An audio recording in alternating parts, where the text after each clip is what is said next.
कभी आपने हैचिको डॉग के बारे में सुना है? अगर नहीं तो मैंने भी नहीं सुना था जब तक मैं जापान नहीं गया। आप में से अगर जो कोई जापान गया होगा तो मोस्ट लाइकली आपने हैचिको के बारे में जरूर सुना होगा। हैचिको डॉग जापान का एक नेशनल हीरो है और इस डॉग के ऊपर बहुत सी मूवीज और कॉमिक्स लिखे गए। ये डॉग जापानीज नेशनल हीरो कैसे बन जाता है, क्या फर्क था इसमें और बाकी पूरी दुनिया के डॉग्स में, आइए जानते हैं आज की जबरदस्त, सच्ची और इमोशनल स्टोरी को।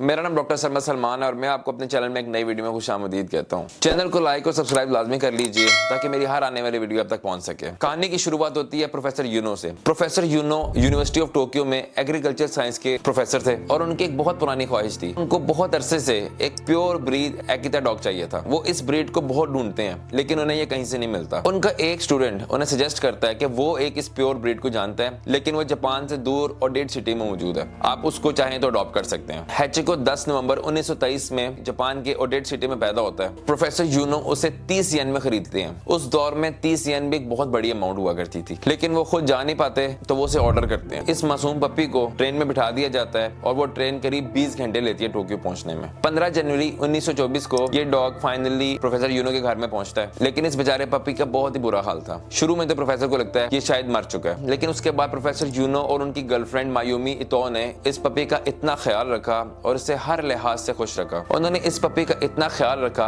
कि 6 महीने में बहुत ही एक्टिव और स्ट्रॉन्ग पपी बन जाता है। प्रोफेसर यूनो इसका नाम हाची रखते हैं जिसका मतलब है नंबर 8। नंबर 8 बहुत ही लकी नंबर है जापानीज लोगों का। हाची और उसके ऑनर प्रोफेसर यूनो बहुत ही कम टाइम में बेस्ट फ्रेंड्स बन जाते हैं। प्रोफेसर यूनो उसका इतना ख्याल रखते हैं जैसे कोई अपने बच्चे का रखता है। इन दोनों को इनसेपरेबल कहा जाता था। जैसे हाची बड़ा होता है वो सुबह रोजाना देखता था कि इसका ऑनर रोजाना शिबुया ट्रेन स्टेशन पे अपने काम पर जाता है और शाम को वापस आता है। तो जब थोड़ा बड़ा होता है तो वो रोजाना शाम से पहले ट्रेन स्टेशन पहुंच जाया करता था और वहां प्रोफेसर यूनो का वेट किया करता था। 21 मई 1925 हाची सिर्फ 2 साल का था। वो इसी तरह एज यूजुअल ट्रेन स्टेशन के बाहर प्रोफेसर का वेट कर रहा होता शाम को कि उसका बेस्ट फ्रेंड, उसका ऑनर अभी आने वाला है, लेकिन प्रोफेसर यूनो वापस नहीं आते। पता चलता है कि प्रोफेसर यूनो का एक सडन सेरेब्रल हेमरेज हुआ काम के दौरान और उनकी एक सडन डेथ हो गई है। प्रोफेसर यूनो की एज 53 ईयर्स ओल्ड थी। हाची बहुत देर तक अपने बेस्ट फ्रेंड, अपने ऑनर का वेट करता है लेकिन ऑनर वापस नहीं आता। हाची को प्रोफेसर यूनो की फैमिली में ही एक और इंसान टेक ओवर कर लेता है और उसे अपने साथ घर में ले जाता है, लेकिन उसका घर भी शिबुया ट्रेन स्टेशन से काफी करीब था। लेकिन हाची रोजाना जिस टाइम पे ट्रेन ने वापस आना होता था उससे कुछ देर पहले रोजाना ट्रेन स्टेशन पे जाता था। वो वहां घंटों बैठता था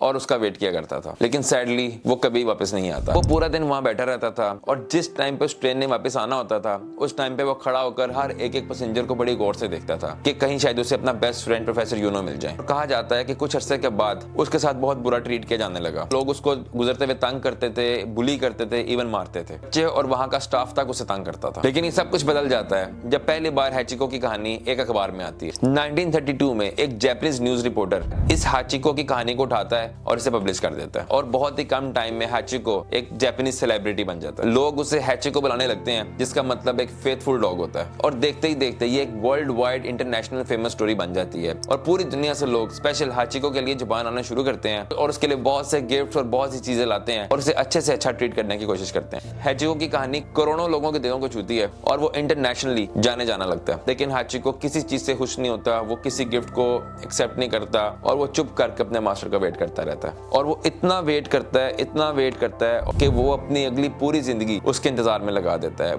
हैचिको एग्जैक्टली 9 साल 9 महीने और 15 दिन अपने ऑनर प्रोफेसर यूनो का वेट करता है और 8 मार्च 1935 11 साल की उम्र में हैचिको भी अपने ऑनर का वेट करते करते दुनिया से चला जाता है। और इस बात में कोई शक नहीं कि हैचिको आज भी एक बड़ा सिंबल बन जाता है लव, डिवोशन और लॉयल्टी का। और इसकी याद में उसी ट्रेन स्टेशन के बाहर एक बहुत ही जबरदस्त किस्म का स्टैचू बनाया हुआ है जहाँ पे पूरी दुनिया से लोग आते हैं, उस स्टैचू के साथ पिक्चर्स लेते हैं और उसे याद करते हैं। क्योंकि जब मैं भी टोक्यो गया था मुझे इसकी कहानी के बारे में नहीं पता था, तो मुझे इसकी स्टोरी वहीं पर कुछ जापानीज थे उन्होंने सुनाई थी जिसने मुझे भी बहुत अट्रैक्ट किया। कहानी पसंद आई तो इससे पहले मैंने डीबी कूपर के बारे में एक वीडियो बनाई थी जिसमें मैंने बताया था कि वो कैसे चलते हुए जहाज से छलांग लगाता है और उसके बाद आज तक उसे ढूंढा नहीं जा पाता। उसे लाजमी देखिएगा। मिलते हैं आपसे अगले वीडियो में। बहुत बहुत शुक्रिया।